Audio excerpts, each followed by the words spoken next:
Welcome in now former NFL player Jack Brewer, and for the Philadelphia Eagles, my good friend Vince Papale. Two legends here on the John Bachman Show. All right, Jack, give us your thoughts on the Shedeur Sanders situation. A fifth-round pick.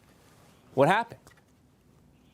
Tough. You know, he was my favorite quarterback coming into the draft, and unfortunately, you start hearing chatter about his poor interviews from multiple teams. Actually, I think the one thing that was a big question mark around Shedeur is his ability to have pocket presence, step into the pocket. Most of his throws he takes outside of the pocket. In the National Football League, that just won't work. You know, but I'm a big believer that you can train those things, you can teach those things, and so it's unfortunate that he failed. I also think it had a lot to do with some of the outside things that Shedeur brings. You know, he's a flashy guy. You know, he's promoting jewelry and chains, and sometimes, you know, he got rappers coming around him and bringing all that attention to an organization is not always what people wanted. So I think that had a lot to do with the reason why he slipped. It's definitely not athletic ability, but an NFL quarterback is the name and the brand of a billion-dollar corporation, and so you have to take all these things into account.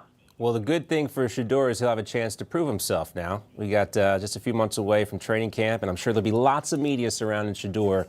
We also had that prank call, which we'll leave aside. That was a low blow. What happened? We'll set that aside. Yeah, and Vince's son Vinny was getting married this past weekend, so we're not going to ask Vince for any draft takes, which is understandable. But I do want to talk about Saquon Barkley, who was hanging out with President Trump. And Vince, you know, we saw a lot of football players doing the Trump dance. So this isn't new that they like President Trump. We've heard the cheers that the president gets when he goes to a sporting arena. But Saquon getting a lot of criticism for hanging out with the president.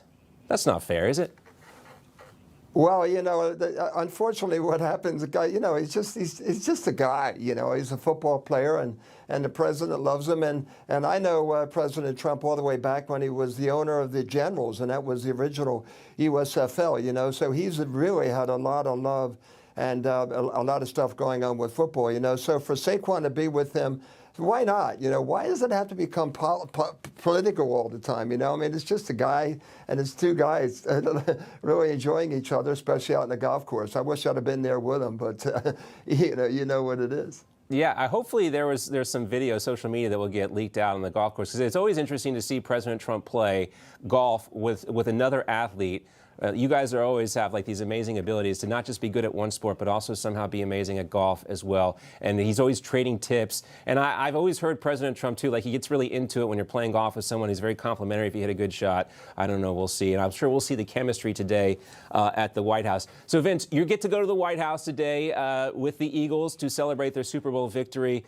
Long time coming here. And I think it's nice. I think we can say it's nice that we don't have to worry about President Trump fumbling the opportunity to host a sporting team at the White House like we saw with the previous administration. Right, Vince?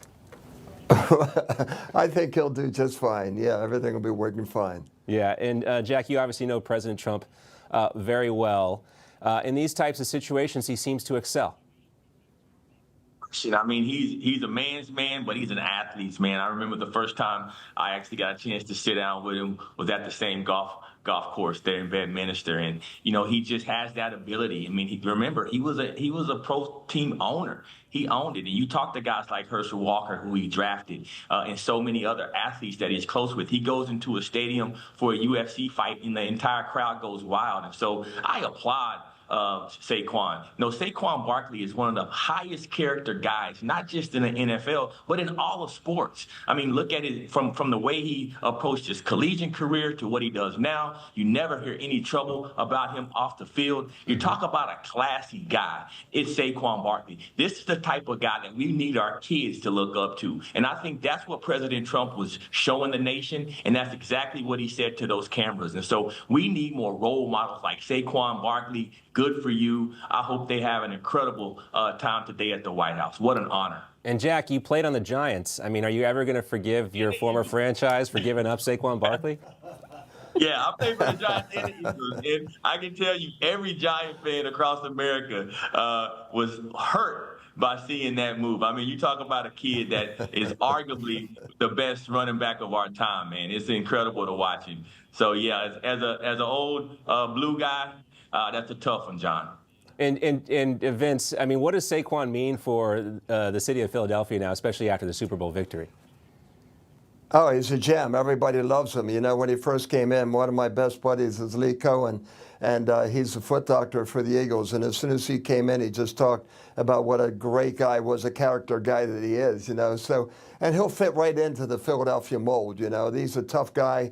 He's a lunch pail kind of a guy, you know. Just the fact when he had an opportunity to set the new NFL record with rushing, you know, he sidelined himself. It tells you about his character and his humility. He sidelined himself so other guys would have an opportunity, and the game was totally a blowout for the Eagles. So there's a lot to be said for Saquon. He fits right into the Philly mold, and we're really excited to have him. And I got to tell you something, everybody on that offense and defense is excited to have him too, because he gives the defense a little bit of a break. But there's so many different options, you know, with him and the things that he can do. But I'll tell you what, the best one was when he popped backwards and jumped over. Instead of most guys hurdling over, he goes over backwards. I mean, that's going to be forever, ever known in Philadelphia. Well, it's a little difficult for me, an SEC guy, to admit that he might be the best running back in the game right now in NFL, but I can do that. I can see the facts. And I should say, too, Vince is my neighbor. It's always difficult having an NFL alumni as a neighbor, because he's out there when I'm doing yard work telling me I need to be going harder. It's like it's practice out there for me every day. But he does give me a Corona when I finish up, so that's good. And great to have. Yeah, every once in a while. Yeah, you need to do that. You know, you have to refresh yourself. That's the important part. So refreshments. Yeah, the best that's right, neighbor I can possibly have. That's right. right. You've got a great family with great athletes. Well, thank you, Vince. And we'll see you at the White House at 4 o'clock today. So glad you could be with us. And Jack, great for having you here with us as well to give your perspective on Saquon. We'll see you both in the near future. Gentlemen, thank you.